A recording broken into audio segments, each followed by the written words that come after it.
Tyler Burke, who works as a detective, breaks into the house of George Fremont, a drug dealer, with whom he is having a series of illegal transactions. Along with his two men, Burke tries to intimidate George and asks him about some files, at which George pretends to not know a thing about them.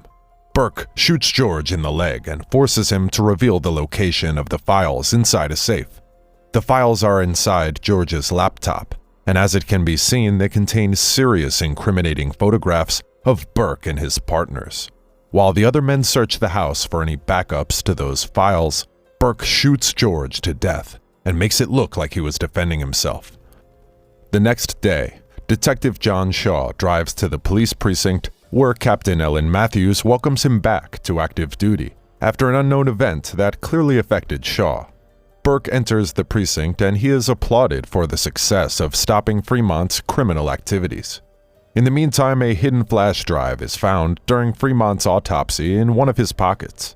Tagged as evidence, the flash drive is sent to the appropriate office. On its way there, Shaw notices it and after a little research decides to have a look at it. Burke is informed about this flash drive and rushes to the precinct, calling his partners to meet him there. Shaw uses the flash drive and learns about Burke's dealings with Fremont. He goes to inform Matthews while two of Burke's men try to get a hold of the evidence. Burke learns that Shaw has already got the flash drive and decides to corner him in order to take it.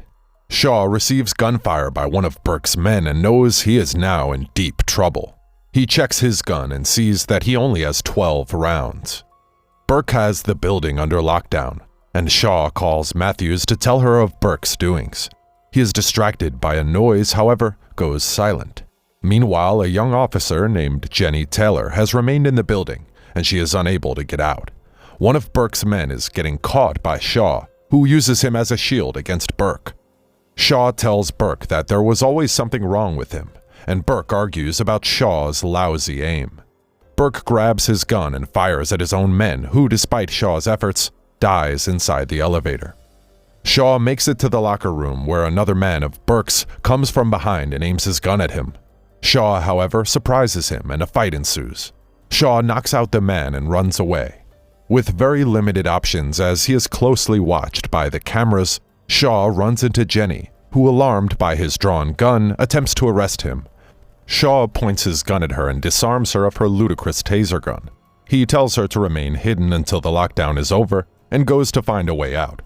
Captain Matthews arrives at the precinct and talks to Burke, who informs her that Shaw has run amok and is considered very dangerous. Shaw reaches the motor pool, where he is up against 4 corrupt cops. He succeeds in killing one before being hunted down and shot at by the rest. Shaw gets into a car, but it ends up full of holes from the bullets. The bad cops manage to immobilize the car, but Shaw has already got out. In the meantime, Jenny comes across Burke and tells him about Shaw being weird. Burke takes Jenny to the surveillance room while Shaw, now injured, counts his rounds and finds them to be 9. Burke talks to Shaw through the speakers and asks him to show himself if he wants Jenny to stay alive.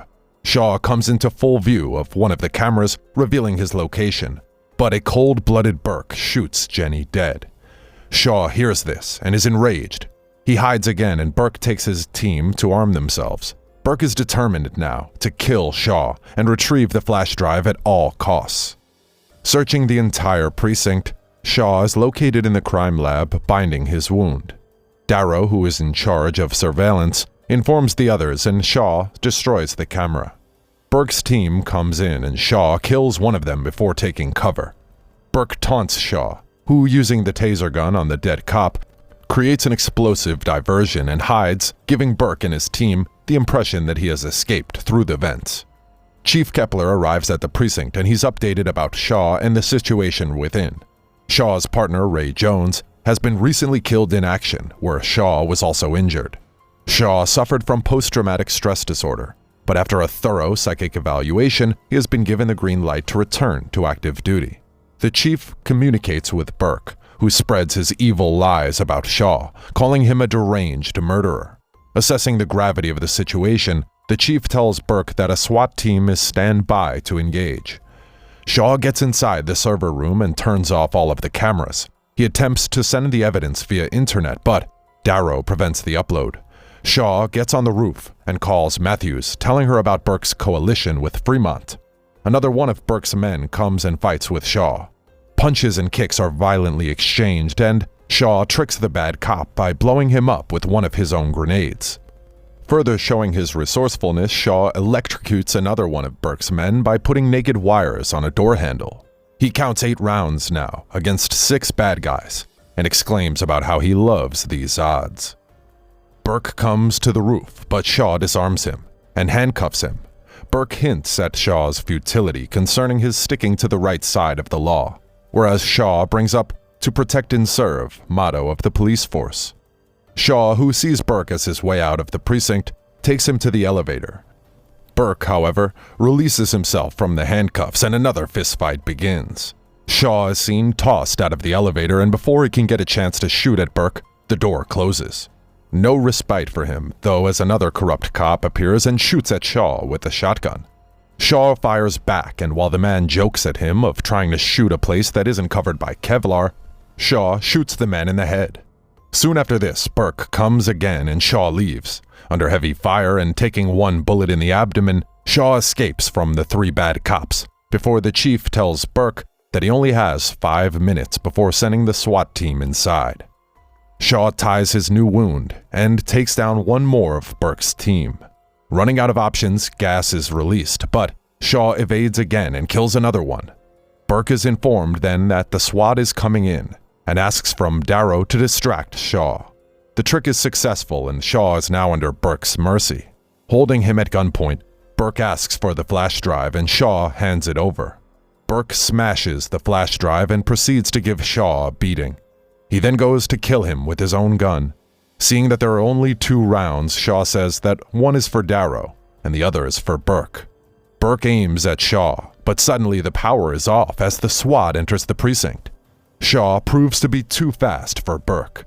He takes his gun back from Burke and kills Darrow. Burke tries to fight him, but Shaw flees. The SWAT team fires at Shaw, who runs away. Matthew calls Shaw and learns that Burke has destroyed the evidence. Shaw asks her to call the SWAT team off and agrees to meet her at the drill hall. Shaw makes it there and sees Matthews, who, as it turns out, is working with Burke. Shaw is not that surprised, as when Burke kills Matthews, grabbing the unique opportunity of taking her out of the operation. Before killing Shaw, however, the SWAT storms in and Burke stops. Chief Kepler asks for Shaw to be arrested, but Shaw, having secretly recorded Burke with his mobile phone, plays the audio file and proves his innocence. He takes his gun and Burke goes to shoot him. Shaw is faster though, and puts a bullet in Burke's leg, having successfully used all of his rounds. He handcuffs Burke and walks away as the hero of the day, which brings this thriller to an end.